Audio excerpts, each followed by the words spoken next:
ẹ̀yin tèmi mo ti lọ jákèjádò Nàìjíríà láti lọ mú àfọyín bó ṣe ń gbóná fẹlifẹli mo lọ mo ṣe bẹ́ẹ̀ mo sì bọ̀ n ò bọ̀mọ̀ jẹ́ ò nítorí eléyìí tí mo mú wá fún yín ó gbẹ̀nù tán ó lé kínka ó pàkàṣọ lágbólé Fuji náà ni ẹgbẹ́ ṣe lóòótọ́ ni Wasiu Ayinde fún General Kollington Àyìnlá ní $105 mílíọ̀nù náírà $500,000 ìyẹn lóṣooṣù ṣé lóòótọ́ ni àbírọ́ ẹ má gbàgbé láti bá a fi èrò tí yín náà sọ̀rọ̀ sí abala àríwísí ìyẹn comment section. nínú fọ́ọ̀kan lórí òpó ayélujára TikTok níbi ìfọ̀rọ̀wérọ̀ tó wáyé láàrin General Kollington Àyìnlá àti akọ̀ròyìn kan tó ní iléeṣẹ́ àgbàlẹ̀tù TV ní ìbéèrè náà ti ṣe bẹ́ẹ̀ tó ti jáde tí ìdáhùn sì tẹ̀lé láti ẹnu General Kollington Àyìnlá pé ọ̀rọ̀ náà bóyá ó ń fún mi ní $105 mílíọ̀nù náírà ìtìsí láfin tọ́kì ṣùgbọ́n kò ní dákẹ́ máa gbọ́ púpọ̀ lẹ́nu tèmi nítorí Yorùbá bọ̀ wọ́n ní ẹnu oníkan báyìí náà láti ń gbọ́pọ̀n ẹ̀ ń bá nǹkan fìdílé tàbí kẹ́ fìdílé nǹkan kẹ́ jájìjọ gbádùn fọ́nrán ọ̀hún. ṣé lóòótọ́ ni Alhaji Wasiu Ayinde fi sórí monthly salary 500,000? It's a laughing talk. kò rí bẹ́ẹ̀. ó rí bẹ́ẹ̀ kò rí bẹ́ẹ̀. òkè báwo ló ṣe rí. wọ́n ń fún àwa onífújì lówó kan lóṣooṣù but òun ló wà in charge láti máa gba owó entertainment allowance náà ń pè é. nínú ẹ̀ ló ti ń fún mi ní 500,000. kì í ṣe direct owó. lóṣooṣù I don't know but nǹkan tá bá sọ fún yàn tí ò bá lé á dín nǹkan tí mo gbọ́ ni ẹ̀mí wẹ́ bó bá tiẹ̀ jẹ́ bẹ́ẹ̀ ni bí ó jẹ́ bẹ́ẹ̀ ó ṣe é mo dúpẹ́ lọ́wọ́ ẹ̀ n kò dẹ̀ yàwó dẹ̀ stop ẹ̀mí ìdè ìgbà mọ́ bí ẹ̀ẹ̀mejì náà bẹ́ẹ̀ mẹ́ta mo gbà á. but kí ni relationship ẹ̀yin àti wọ́n sìn. ṣé Wasiu Ayinde. bẹ́ẹ̀ wọ́n expect pé kẹ́ visit wọn nígbà burial tìyá wọn. Yeah, you are right. I called him.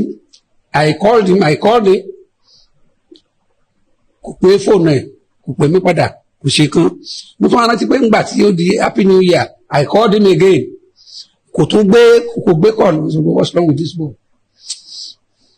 bẹ́ẹ̀ wọ́n busy ẹgbẹ́ yìí náà ti busy bẹ́ẹ̀ rí. mo ti busy bẹ́ẹ̀ rí kí ni ṣé ó ń gbégun kó ni àbó ń gbégun.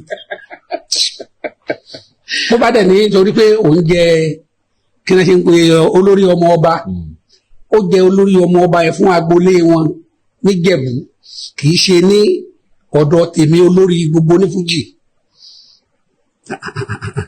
tó bàbá ní lágbolé wọn náà ti jẹ olórí onífújì o báwo lọ̀rọ̀ náà ṣe rí létí yín báwo lẹ ṣe rí sí ìyàtọ̀ bá kọ sí yín ẹ má gbàgbé láti fi opinion tí yín náà sọ̀rọ̀ sí abala àríwísí ìyẹn comment section. tó ẹ jẹ́ ká ka díẹ̀ nínú àríwísí àwọn èèyàn lábẹ́ fọ́nrán ọ̀hún a rí kọ́mẹ́ntàsì kan tó sọ pé Baba Kollington did not behave as an elderly person he is supposed to be. I expected him to be more mature than this. I am disappointed. Oladimeji Salam. Olabisi, with the way Kollington talk, it shows K1 has said the truth, but Baba has not. If I call person 4 times and they did not pick or return my call, I'm not moving an inch without invitation if such person is doing anything. Ó lágbára ó gbẹ̀nù tán ó pàkàṣọ. Shehu Quadri Oladimeji, if K1 can give Baba Kollington 500k monthly, I swear 50 million has entered his pocket. Didn't he pick Tinubu's numbers? Let's say the truth. He wants Pasuma, Said, etc. to kneel down for him. Has he ever done that to Kollington? Oluwa Nepa.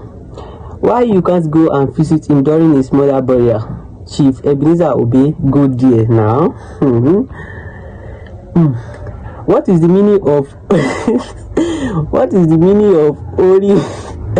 Oribe about the 400k monthly allowance K1 give you?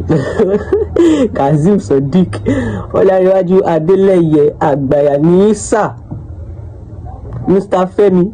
Baba don't want embarrassment, that's why he didn't go. He called 4 times, K1 didn't pick, and you expected him to go. Make K1 talk, see Baba, what galo see abi? Yeah. Sega Star 21. Wasiu na just one proud man. Onigberaga.